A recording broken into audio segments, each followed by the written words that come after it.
acima de tudo, e continuando o nosso bate-papo, tá? Hoje vamos falar sobre o sistema reprodutor feminino, tá? Ontem nós falamos alguns detalhes sobre o sistema reprodutor masculino, vamos conhecer um pouco dos órgãos que compõem o sistema reprodutor feminino e a função de cada um deles, tá?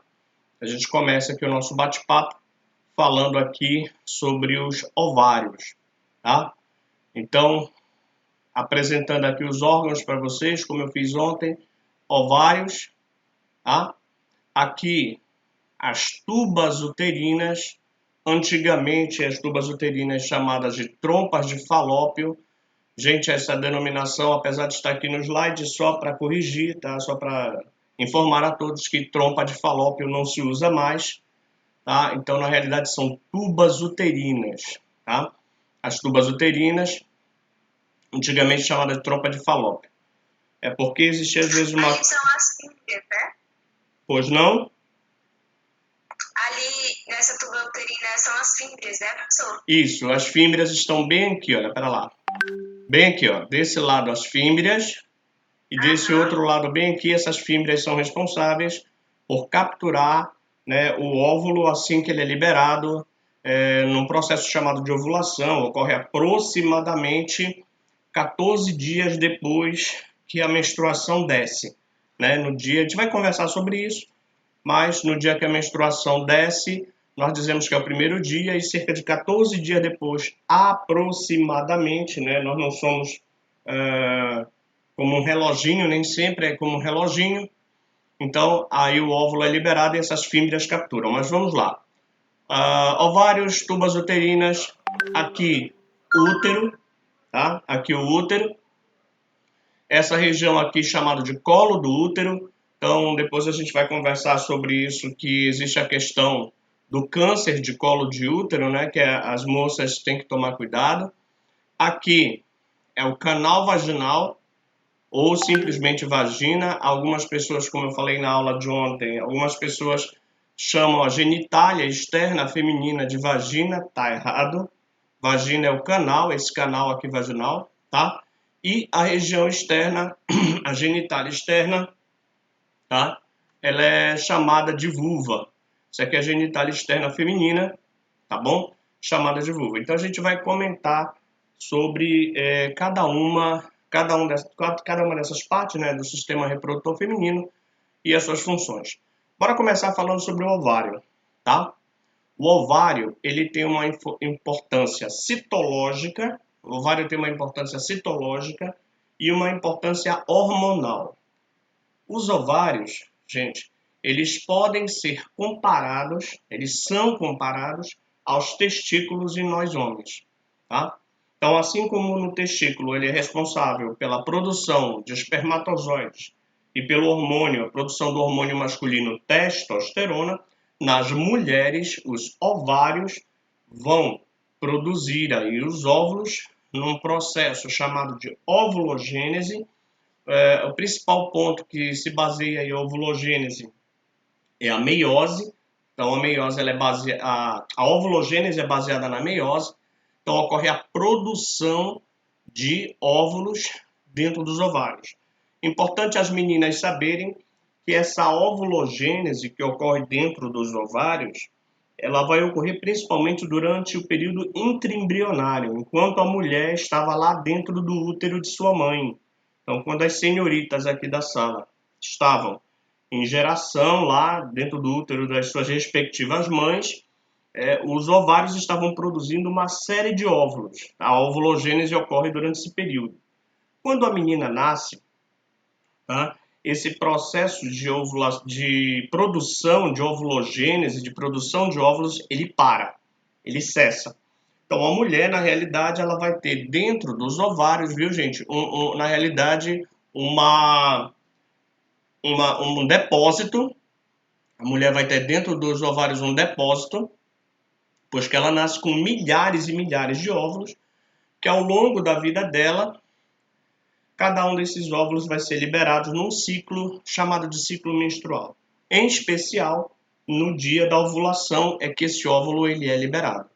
Então, nós dizemos que na mulher, a mesma idade cronológica que ela tiver é a mesma idade que os óvulos dela têm, tá? Então, por isso que mulheres com mais de 35 anos de idade, mais de 40 anos de idade, a probabilidade de vir a ter um filho com síndrome de Down é cada vez maior, tá certo?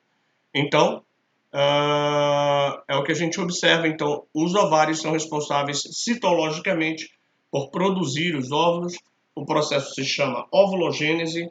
Ele ocorre durante o período intraembrionário e quando a mulher nasce, ela tem na realidade um depósito de óvulos que vai sendo liberado um a cada mês durante o ciclo menstrual. Essa é a importância citológica. Ok, terceiro ano, tudo entendido? Tá bom? E tem também a... Oi, pois não? Pois não? Ó. Então, o óvulo ele vai ser tipo um oposto da produção de esperma do homem, né? Então, a diferença na produção de óvulos para espermatozoides é que nós homens produzimos espermatozoides durante toda a vida. Sempre estamos produzindo espermatozoides novos, né? Zerados, toda vez numa nova produção. Já as mulheres não. Elas produzem durante o período embrionário e depois isso cessa e fica lá só apenas aquele depósito lá. O ovócito ele é comparado lá ao espermatozoide, né, ao espermatozoide jovem que vai sofrer um processo de maturação lá nos epidídimos, como a gente comentou.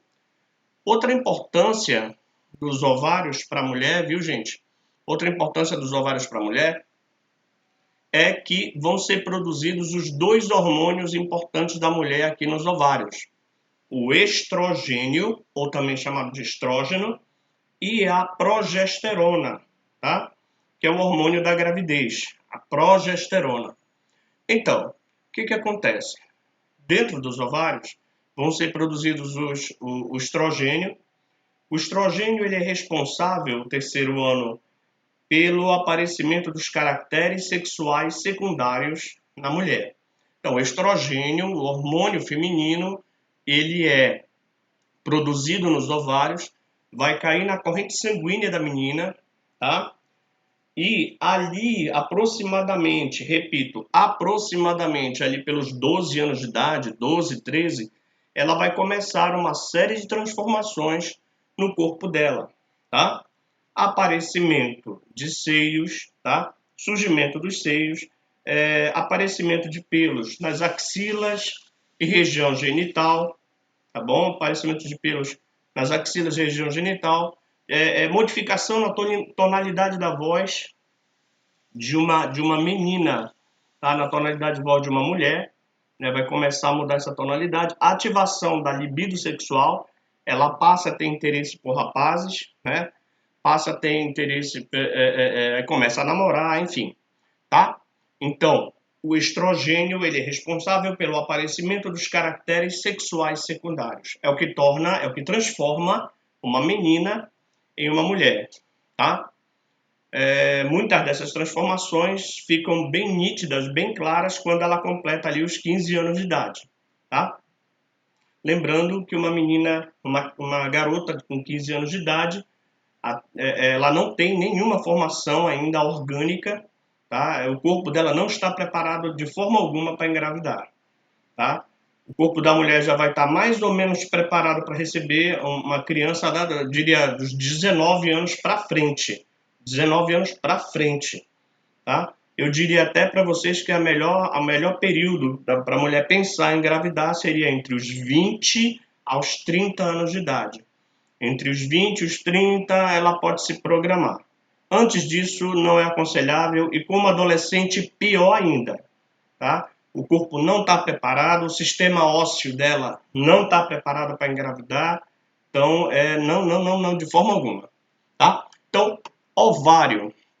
Os ovários... Professor, Pois não. desculpe interromper. É uma pergunta. Por que às vezes a gravidez é considerada de risco quando a mulher tem mais de 30 anos? A gravidez ela pode ser considerada de risco por inúmeros fatores, tá? Existem inúmeros fatores que podem levar a uma gravidez de risco. Eu posso citar alguns para vocês aqui.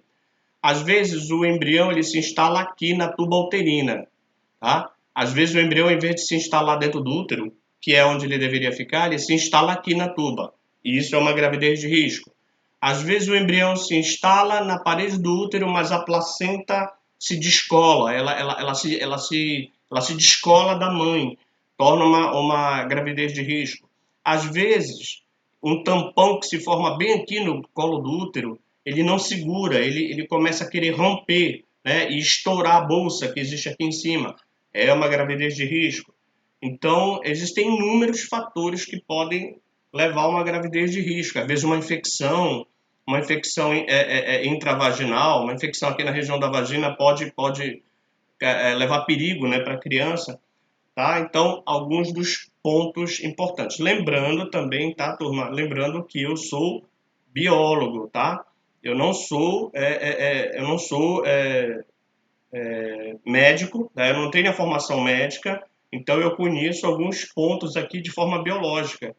Tá? Qualquer coisa a mais, o ideal não sou ginecologista, com certeza não, tá? Isso. Então, o ideal é consultar realmente um profissional habilitado. Eu realmente não vou aconselhar ninguém aqui a nada, porque eu não tenho essa formação, tá bom? Então, vamos falar aqui, mas eu posso tirar algumas dúvidas dentro daquilo que eu conheço. Então, aqui, nos ovários, tá? São responsáveis pela produção dos óvulos e pela produção dos hormônios femininos estrogênio e progesterona, tá? Estrogênio tanto faz, viu, gente? Apesar de eu estar apontando de um lado para o outro, mas tanto de um lado quanto do outro, em qualquer um dos ovários vão ser produzidos os óvulos e também, viu, turma, vão ser produzidos os hormônios femininos, estrogênio e progesterona. A progesterona ela vai fazer com que o útero se prepare e fique, né, mantido ali a gravidez. A progesterona, até o próprio nome já diz, progesterona. Então, é uma progestação, é um hormônio que facilita, tá, a gestação, que mantém a gestação. Tá? Turma, sobre a função dos ovários, sobre a importância dos ovários, tudo entendido até aqui? Tudo certo? Tudo ok, terceiro? Ok, então vamos lá. Muito obrigado, Caio, pelo retorno. Obrigado, Ketsa, também. Então, é importante fazer sempre, né, as senhoritas fazer sempre exames para evitar também a questão dos cistos no ovário, os cistos no ovário que podem causar problemas aí, tá bom? E aí, do ovário, a gente cai aqui na tuba uterina. Olha, de um lado e de outro, as tubas uterinas. Tá? E como foi falado ainda há pouco, aqui, ó, nós temos as fímbrias que capturam os óvulos durante a ovulação. E qual é a importância das tubas uterinas para a mulher? Tá? Qual é a importância das tubas uterinas? É porque é nela que vai ocorrer a fecundação. Tem gente que acha que a fecundação ocorre aqui dentro do útero, tá? Não é. Fecundação não ocorre dentro do útero, ocorre bem aqui, para ser em especial, ou deste lado, a fecundação. Os espermatozoides são liberados aqui, ó, no canal vaginal, tá? Os espermatozoides são liberados aqui, o esperma é liberado aqui, aí ele penetra por aqui, aí alguns espermatozoides vão para este lado aqui e outros vão para o lado esquerdo, tá? Uns vão para o lado direito, e aí quem encontrar primeiro, tá? O grupo que encontrar primeiro o óvulo que foi liberado, ocorre a fecundação nas tubas uterinas, tá? Ocorre a fecundação nas tubas uterinas. Não é, viu, turma? Não é para ocorrer aí uma gravidez tubária. Não é normal. Isso seria uma gravidez de risco, tá? Mas pode ocorrer do embrião acabar se instalando pelas tubas uterinas. Não é o esperado. Então, aqui, onde se chamava antigamente de trompas de Falópio, são, na realidade, as tubas uterinas, tá? E qual a importância dela para a mulher? É onde ocorre a fecundação. Pode ocorrer do lado direito, pode ocorrer do lado esquerdo, tá? Essa é a importância das tubas uterinas, tá? Bom, sobre crianças gêmeas, eu peço que segure um pouco essa pergunta. Eu vou responder, tá? Como que ocorre a crianças gêmeas? Ou melhor, deixa eu responder logo. Enfim, os gêmeos ocorrem quando os espermatozoides chegam, vamos supor aqui do lado direito, eles encontram o óvulo, ocorre a fecundação, o espermatozoide se une ao óvulo, 23 cromossomos do pai se unem a 23 cromossomos da mãe, tá? E formam um embrião. Caio, se esse embrião, tá, ele se dividir em 2 embriões, o que não é normal, tá bom? O que não é esperado, mas se esse embrião se dividir em 2 embriões, digamos, se no início ele fosse originar 2 rapazes, perdão, se no início aquele embrião for originar um rapaz, quando ele se divide em 2 embriões, ele origina 2 rapazes geneticamente idênticos. Apesar de serem teriam a mesma constituição genética, mas eles têm algumas diferenças. Então, esses são gêmeos univitelinos, tá? Quando ocorre a fecundação de um óvulo e ele acaba se dividindo em 2. Ou se fosse originar uma menina, se divide e origina 2 meninas idênticas. Bom, isso os gêmeos univitelinos, tá? Agora, os gêmeos bivitelinos pode ocorrer raramente se a mulher liberar um óvulo deste lado e se ela acabar liberando um outro óvulo lá do outro lado. Ela libera 2 óvulos. Se a mulher acabar ovulando 2 vezes. Isso não é usual, tá? Isso não é usual, mas eventualmente pode acontecer. Liberar um óvulo aqui deste lado, liberar um óvulo lá do outro lado, e aí alguns espermatozoides vêm para o lado esquerdo, outros espermatozoides para o lado direito, ocorrem, galera, 2 fecundações e acaba originando 2 embriões. Aí esses 2 embriões vêm para cá e vão se instalar aqui dentro do útero. Lembrando que nesse caso, com 2 óvulos diferentes, tu pode ter 2 rapazes, tu pode ter 2 moças, tá? Ou tu pode ter até um casal. Pode ter até um casal, tá certo? Com gêmeos bivitelinos, que a gente chama aí, no caso, são 2 placentas. Ok, Caio? Deu para clarear as ideias, como é que a coisa acontece? Tudo tranquilo? E um detalhe, se alguma senhorita aqui na sala, eu também acho, Caio, se alguma senhorita aqui na sala tem casos na família de mãe, tá? De mãe ou tia, tá? Algum caso na família de gêmeos, tá? A probabilidade dessa senhorita ter gêmeos é grande, tá? Porque quando já se tem histórico na família, essa probabilidade existe, tá, gente? Então, tubas uterinas, já falamos sobre isso, tá? Vamos aqui para o útero. Vamos aqui para o útero. Então, gente, o útero ele tem uma camada interna chamada de endométrio. Tá? Endo significa dentro. Isso aqui é o útero. Tá? Endométrio. Endo é dentro.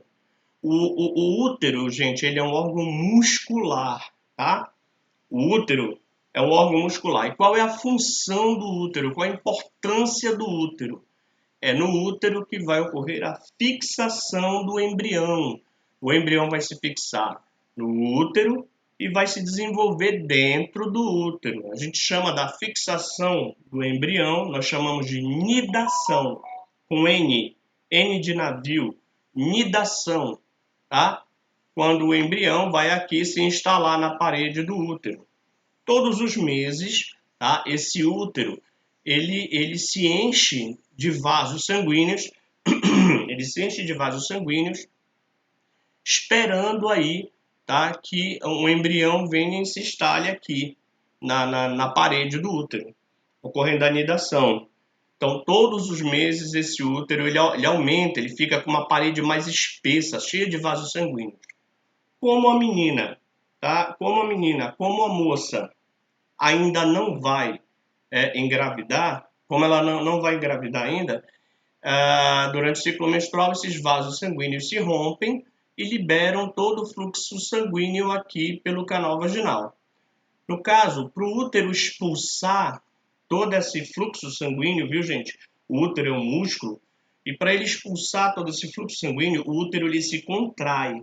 Sendo que quando o útero se contrai para expulsar essa quantidade de sangue que não foi utilizada, dói, tá? Dói bastante.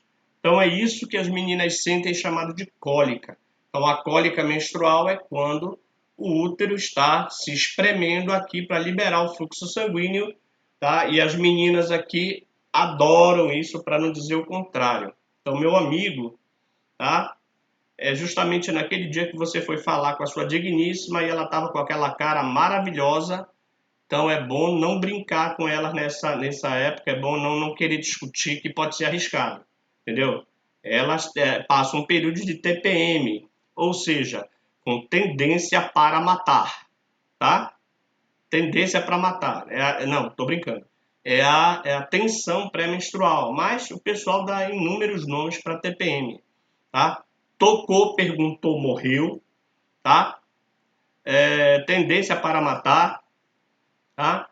O útero, Caio, ele se espreme, né? Ele se contrai, existe uma contração do endométrio para liberar o fluxo sanguíneo, tá? Porque todo mês esse útero aqui ele se prepara para a instalação de um embrião, tá? Ok, gente? Até aqui, terceiro ano, tudo entendido? Tudo certo? Tá bom? Tudo entendido? Ok. E, professor, Pois não, Matheus. quando o bebezinho, a placenta se concentra bem no início, tem a possibilidade de ter o bebê crescer normal? Lembrando, Matiele, que o bebê ele vai se desenvolver normalmente dentro do útero. Em qualquer outro lugar que ele se instale é arriscado. Então, o que foi feito? É igual bem aqui, ó. Bem aqui no começo, tá vendo aí? Mais pra baixo. Desce com seu mouse aí. Aqui? É bem por aqui. Quando a placenta se concentra mais pra cima. Mais pra cima. Quando a placenta se concentra aí, tem a possibilidade do neném nascer, assim, ter essa... É possível? Bom, lembrando, é possível sim. Lembrando, Matiele e todo mundo que está na sala, lembrando que o embrião... Peraí, deixa o mouse aparecer aqui, tá aqui. Lembrando que o embrião ele vai se instalar na parede do endométrio. Pode ser aqui, pode ser aqui, pode ser aqui, tá? Então, e outra coisa, essa região aqui do colo uterino, tá? Essa região do colo uterino, quando a jovem está grávida, esse colo uterino ele se fecha. Isso aqui é criado aqui uma membrana mucosa, tipo uma espécie de um tampão, tá? Que isso fecha. Oi. Isso fecha. A minha professora de enfermagem, né, técnica de enfermagem, ela falou assim, quando a placenta se concentra aí, tem mais a possibilidade de ter um aborto, a pessoa perder o bebê, porque tem um risco aí, né, de ocorrer um aborto, né? Aí... Bom, é como eu te falei, eu não tenho conhecimento de instalação eu não tenho conhecimento de instalação de embrião aqui nessa região desse funil aqui. Eu não tenho esse conhecimento. O que eu sei é que o bebê ele se instala na parede e aqui cresce uma grande bolsa, uma gigantesca bolsa d'água, né? Que a gente vai conversar sobre isso, que é a placenta. A placenta, Matiele e todo mundo que está na sala, a placenta, ela comparativamente, tá, gente? Ela é uma espécie de raiz, tá? Então a sementinha lá é o embrião. Essa sementinha, por exemplo, quando a gente planta na terra uma semente, o vegetal vai se desenvolvendo e vai lançando para baixo da terra raízes. Então, de uma forma comparativa, quando o embrião chega aqui na parede do útero, tá? Quando o embrião chega na parede do útero que ele se instala, ele vai começar a desenvolver, abre aspas, raízes. Essas raízes o que são? É a placenta, entendeu? É a placenta. Aí depois cresce uma bolsa chamada de bolsa amniótica, onde dentro nós vamos ter um líquido chamado líquido amniótico. Dependendo se for instalado por aqui, talvez a pressão dessa bolsa amniótica sobre essa região aqui, talvez a pressão seja grande e a probabilidade disso se romper seja grande. Então, lembrando, Marcelli, lembrando a todos, tá, que eu não tenho informação como médico, eu não sou médico, tá? Então, é possível. É possível, é possível. Olha só, essa região aqui, ó, que eu estou apontando, é a região do colo uterino, é o início ali do útero, é o colo uterino, tá? Então é importante que as senhoritas que já têm uma vida sexual ativa, tá? É importante que as senhoritas que tenham uma vida sexual ativa que de vez em quando, pelo menos anualmente, procurem um ginecologista para fazer os exames, para ver se está tudo ok, tudo certo, tá? Porque o pênis ele penetra aqui e ele vem buscar mais ou menos aqui perto. Pelo amor de Deus, não existe nenhum caso de o pênis passar dessa região. Isso não existe, tá? O canal vaginal foi feito para alojar aqui e servir de canal, enfim. Mas não passa daqui. Então ninguém vai pensar essa besteira. Então, mas é importante cuidar desse colo uterino, tá bom? Chegamos aqui ao canal vaginal. Não passa da onde, professor? Daqui do colo uterino. O pênis não passa daqui. Entendeu? Não existe isso. Entendeu? Isso eu estou falando, obviamente, de duas pessoas com a mesma idade, né? Com a idade aproximada. Também ninguém vai comparar aqui, Deus o livre e guarde, né, o pênis de um adulto, né, o pênis de um adulto com o canal vaginal de uma criança. Isso é horrível. Isso é a coisa mais grotesca que eu já vi na vida. Entendeu? Isso é doença do ser humano, mas enfim. Vamos lá. Então, vamos falar sobre o canal vaginal. O canal vaginal, ou vagina, ele é um canal muscular também, viu, gente? Então, o canal vaginal é muscular. Se ele é muscular, ele tem a capacidade de contrair, tá? Esse canal vaginal, ele contrai e ele relaxa também, tá? A importância do canal vaginal, ele vai alojar, tá? Ele vai alojar aqui o pênis durante o ato sexual, tá? O canal vaginal, ele vai ser lubrificado pelas glândulas, a gente chama de glândulas de Bartholin, se não me falha a memória, essas glândulas estão por aqui embaixo, são glândulas que existem no canal vaginal, que vão aí lubrificar o canal vaginal, assim como nós homens temos, né? Assim como nós homens temos uma glândula para lubrificar, mulheres também têm, tá? Então, essa glândula vai lubrificar o canal vaginal para facilitar a penetração do pênis durante o ato sexual. Tranquilo. Outra coisa, pelo canal vaginal ele vai servir de canal, né, como o próprio nome diz, para a passagem do fluxo menstrual quando sai aqui do útero, tá? Libera o fluxo menstrual. E também pela passagem da criança quando for um parto normal, tá? Tens aqui, né, o bebê vai nascer, eu tenho até um vídeo que mostra um parto normal, tá? Se vocês tiverem curiosidade, a gente pode assistir. Então, a criança vai nascer e ela passa por aqui. Esse canal vaginal se dilata, passa por uma dilatação de cerca de 10 centímetros de diâmetro, tá? Isso aqui dilata, o canal vaginal dilata para poder haver a passagem da criança. Dentro do canal vaginal a gente encontra muitas bactérias, é uma região ácida, tá? O canal vaginal ele é ácido, tá? Com muitas bactérias que vão ajudar, como eu falei, são bactérias amigas, tá? A mulher só tem que tomar cuidado para que não haja proliferação de bactérias e de repente ela venha a ter algum tipo de corrimento, né? Venha a ter algum tipo de corrimento pelo canal vaginal, tá bom? Basicamente, alojar o pênis, basicamente servir de canal para a liberação do fluxo menstrual e também para a passagem da criança num parto normal, certo? Isso é o canal vaginal ou vagina.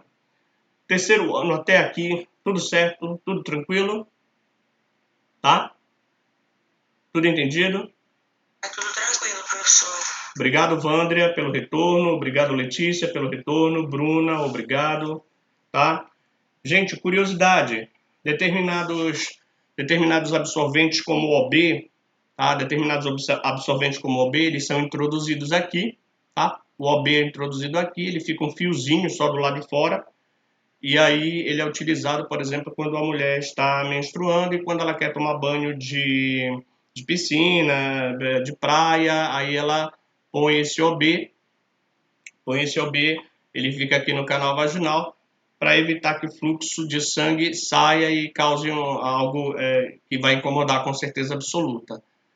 Algumas mulheres relatam que quando utilizam o OB, né, que ele quando desce o fluxo menstrual aqui, obviamente o OB vai tufar, né, ele vai crescer. E isso causa um certo incômodo em algumas mulheres, porque ele acaba ficando mais entumecido aqui dentro. Isso incomoda um pouco, tá? Vamos lá. Falamos sobre ovários, tubas uterinas, falei sobre o útero, falei sobre o colo uterino, canal vaginal e agora vamos falar sobre a genitália externa feminina, tá? Então aqui, ó, novamente ovário, tá? Agora sim, tuba uterina, tá? Tuba uterina, o oviduto aqui, olha, a cavidade uterina, aqui essa região aqui, terceiro ano a gente chama de endométrio, o endométrio, aqui o colo uterino, aqui o canal vaginal. E quando o canal vaginal aqui fora se abre, é essa região bem aqui, ó, tá?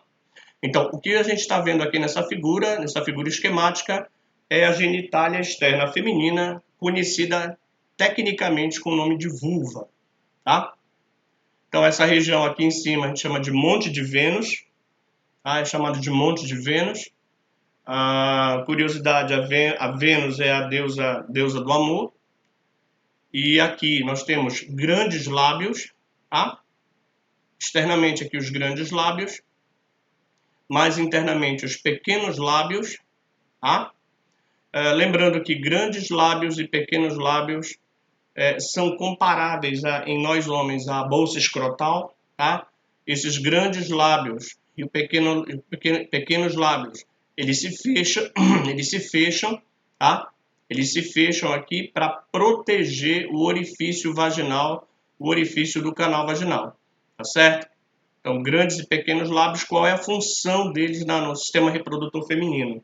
É justamente se fechar e proteger não só aqui o orifício da uretra. Uma curiosidade aqui, por exemplo, nós homens, pelo mesmo canal onde ocorre a ejaculação, é pelo mesmo canal onde passa a urina. Então, em nós homens é o único canal uretral por onde passa a urina e o esperma, tá? Já nas mulheres não, tá? É diferente. Nas mulheres existe, na vulva, existe um orifício para a urina, tá? Existe um orifício para a urina, por onde passa a urina, e um outro que é o canal vaginal, tá? Que é a abertura do canal vaginal, que é esse bem aqui, tá bom? Nas moças ditas virgens, tá? Nas moças ditas virgens, na entrada desse orifício vaginal, em moças ditas virgens, nós encontramos o ímen, tá? Esse ímen, ele é uma membrana que ela é rompida, uma membrana que é rompida no primeiro ato sexual devido à penetração a que essa membrana é rompida, tá? O períneo, Caio, é a região, o períneo é a região localizada entre a vulva e o ânus. Então, essa região aqui no meio, tá? Tem o ânus aqui, então a região, isso, existe períneo também em nós homens, tá? Então, a região entre nós homens, entre a bolsa escrotal e o ânus, é o períneo, tá? Assim também como na mulher, essa região bem aqui, entre os dois, é o períneo, tá? Então, o ímen fica aqui na abertura e ele é rompido no primeiro ato sexual. Pode ser que sangre, pode ser que não, tá?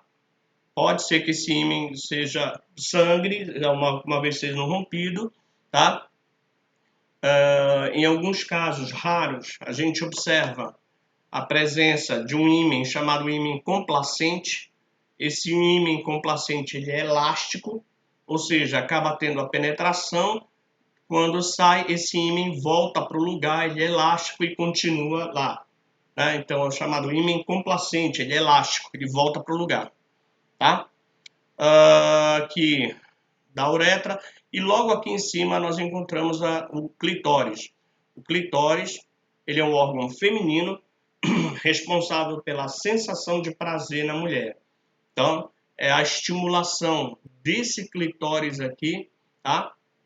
Que vai dar na mulher a sensação de prazer. Como nós conversamos na aula passada, em algumas culturas muçulmanas, algumas culturas árabes, esse clitóris ele é retirado, ele é cortado nas crianças recém-nascidas, para que a mulher não tenha direito de sentir prazer de nada.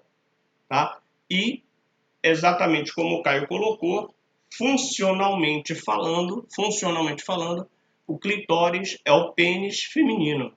Tá? Em números, o clitóris é cheio de terminações nervosas. Muito, muito enervado. Tá? Então, o clitóris é o pênis feminino, ou seja, é o que vai dar prazer, que vai dar sensação de prazer na mulher. Tá bom? Deixa eu ver aqui. Alguma dúvida, gente?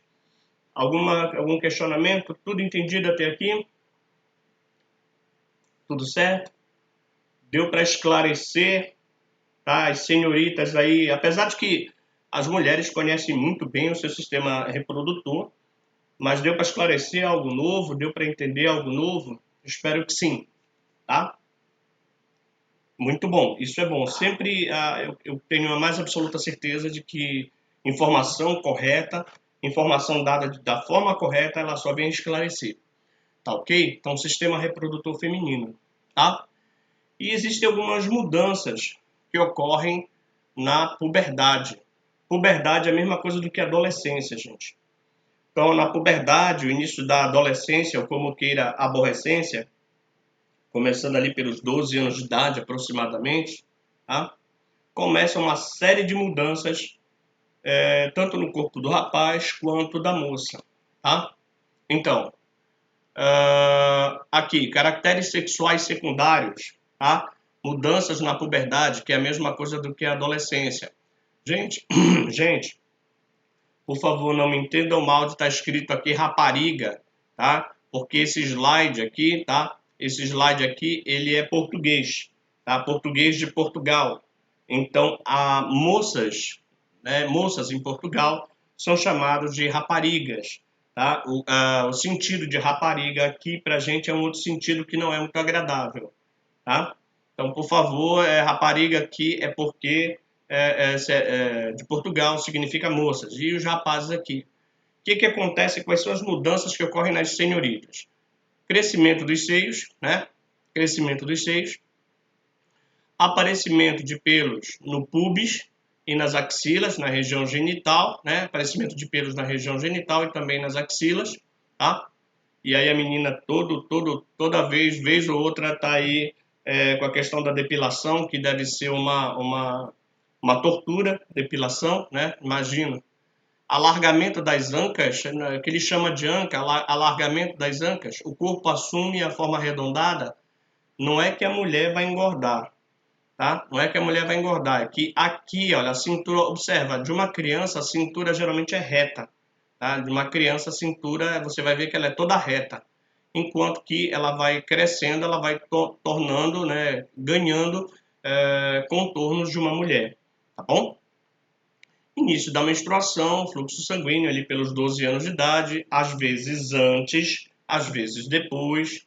Geralmente a gente entende que a menina vai começar a menstruar aproximadamente no período que a mãe dela começou, tá? Então, aproximadamente na idade que a mãe dela começou, foi a idade que ela começou geralmente, tá? Início da menstruação e o crescimento acentuado, né? Ela ganha estatura, tá? E essas são as transformações, são os caracteres sexuais secundários da mulher. No homem, aumento dos órgãos sexuais, testículos e pênis. Então, ocorre um aumento no tamanho do pênis, tá? Aparecimento de pelos na região genital, na face, no caso a barba, tá? E nas axilas, tá? Aparecimento de barba, pelos nas axilas, pelo no tórax, tá? Também pode ocorrer, tá? o engrossar da voz, ou seja, a mudança da tonalidade de voz de um menino, de uma criança, no caso, para um rapazinho, para um homem, tá? E diga-se de passagem, essa mudança de tonalidade de voz do menino para o rapaz é uma mudança muito engraçada, é cômico, entendeu? É muito engraçado. Então, os ombros alargam-se, tá? Ombros mais largos, tá? E os músculos se desenvolvem, tá? Crescimento acentuado também, né? E as primeiras ejaculações, o garoto até antes ele só usava o órgão sexual dele para urinar. Daqui a pouco, durante a noite, quando ele está dormindo, pode acontecer um fenômeno chamado de poluição noturna. Poluição, não é poluição, é poluição noturna, onde ele, durante o sonho, ele pode acabar ejaculando involuntariamente. O garoto dormindo, ele acaba ejaculando e acorda todo melado, não sabe o que foi que aconteceu. Tá? Então, é poluição noturna. Isso é super normal, tranquilo, tá? Isso faz parte do crescimento do garoto. Tá? E aí ele começa a ter as primeiras ejaculações e entender para que serve, né, que o órgão sexual dele não serve apenas para urinar. Tá bom? Então, não, isso aqui é um outro assunto, tá ok? Tudo entendido, gente, até aqui?